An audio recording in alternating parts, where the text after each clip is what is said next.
Could I be so bold as to tell you an even more terrible story that will give you shivers to your bones? So one of my closest mates, we call friends mates in Australia. He got with this girl a couple of years ago. She baby trapped him. Do you guys know what that is? Yeah. Do you know what baby She trapping got is? pregnant on purpose. Yeah. So he's basically in this, and I didn't even know this was a real thing, and I happen to bring this up as a topic, but I didn't know domestic violence towards men was a real thing. But she would escalate. So she'd test, I get away with spitting, so I'd start yelling, and I get away with yelling, so I start hitting. I get away with hitting, so I'll start smashing his property. Yeah. And it got so bad that what I just mentioned, that's not even the worst thing. One day, because he's like, I can't take the abuse anymore, he's like, I'm going to leave. And she goes, if you fucking leave, I'm going to call the police and say that you beat me up. And then he goes, he stayed for a bit, and then he left. And then she called the police. The police came to this guy's house and she's like, I just wanted to scare him. And they're like, well, someone's got to go to jail. And she had this man taken to jail. Bender the offender donated $69. Went to jail. That's He what went I'm to jail. I've saying. recently been thinking about religion and if it we'll is come back right to it. for Yeah. My mother was a Presbyterian. My uncle is Catholic. I'm not sure what the distinctions are, but my uncle has been married for 50 years. Recently been you should go Orthodox, bro. Bender the offender. Go check out Andrew Wilson. He'll convert you. Good to see you in the chat, Bender the offender, bro. It's been Go to mass with your 2 uncle. days.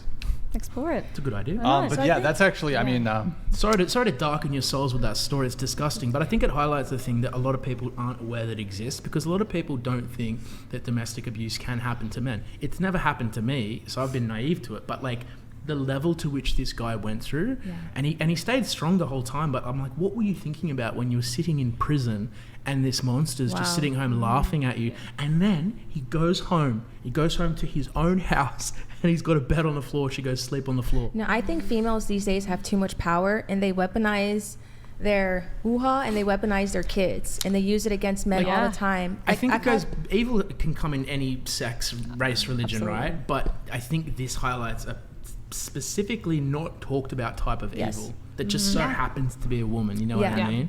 Yeah. But it's shocking. It's shocking. Like so many females, they literally will say, oh, if you leave me, then you won't ever see your kid. Right, like She divorce. said that to him as well, and she's doing it right now. And not only that, she was financially abusing him because he went between jobs. She goes, I'm not going to pay the rent, so you default on your mortgage.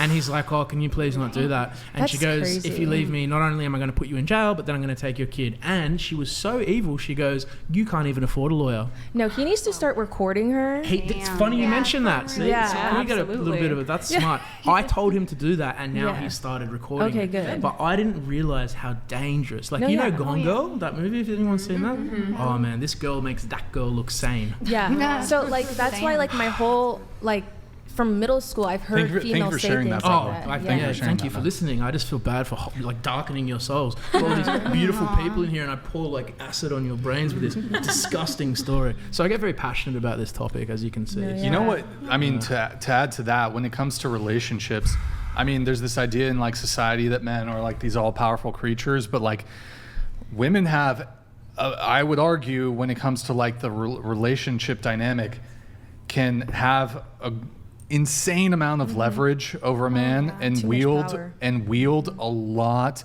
of power over men, especially if you introduce marriage and children.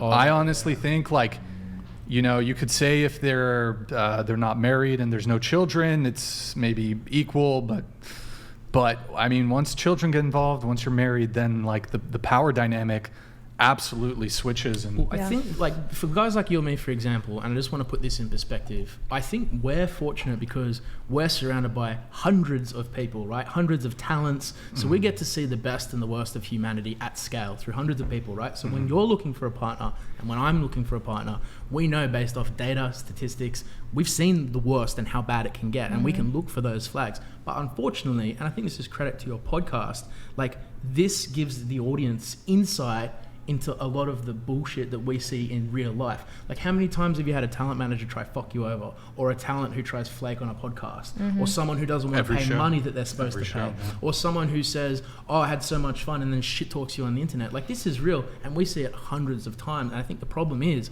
and this is how this gentleman got trapped in this abusive relationship, he said to me, he goes, Liam, I didn't even know that female domestic abuse was a thing. He goes, my whole life I've had good parents, I've kept to myself, I work my job. He hasn't seen the evils that we've seen through just human exposure, you know what I mean? And so because of his like naivety, this poor guy sitting in a jail cell and he's getting his kid taken away. And That's he's why getting I'm so- abused every yeah. day.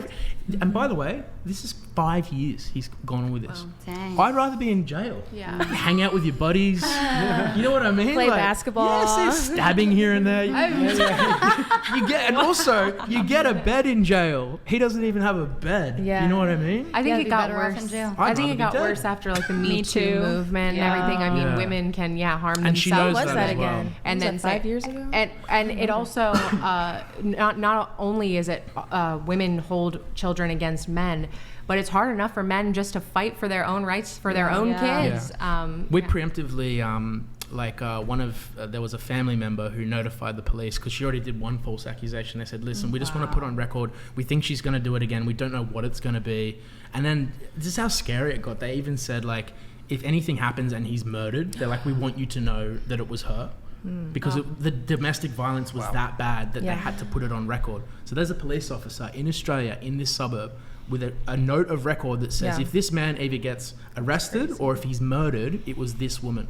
Yeah. Her name's Vanessa, by the way. What's her last name? I mean, you know what's interesting though? Like, Fuck it. That's the benefit of not giving a fuck. You know what I mean? She can't sue me. Scott That's why I have a donated lot of $70. So I Brian, appreciate everything you do, and from Carly out Thank of you, man. all states. thank you, Scott. To the guys, do you always share your pro-masculine views even at family functions or workplace?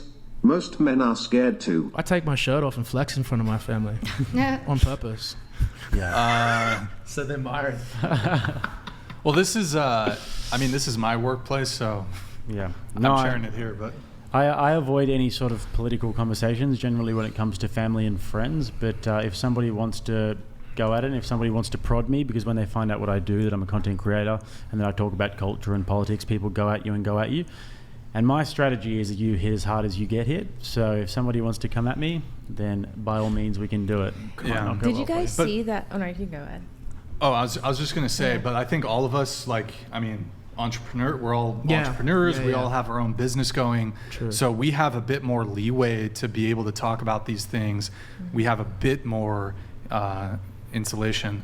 But I mean, for your normal guy who's like working in an office job, absolutely never talk about this shit for your own sake. Also in school, don't talk about it.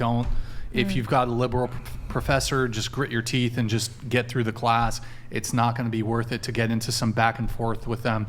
Don't argue with your professors over feminism or any of the bullshit that they're potentially propaganda that they're peddling. It's not worth it. Get your degree, get out of college. If you want to get into the world and talk about it, even then, if you end up in a corporate job, never bring the shit up in the corporate world.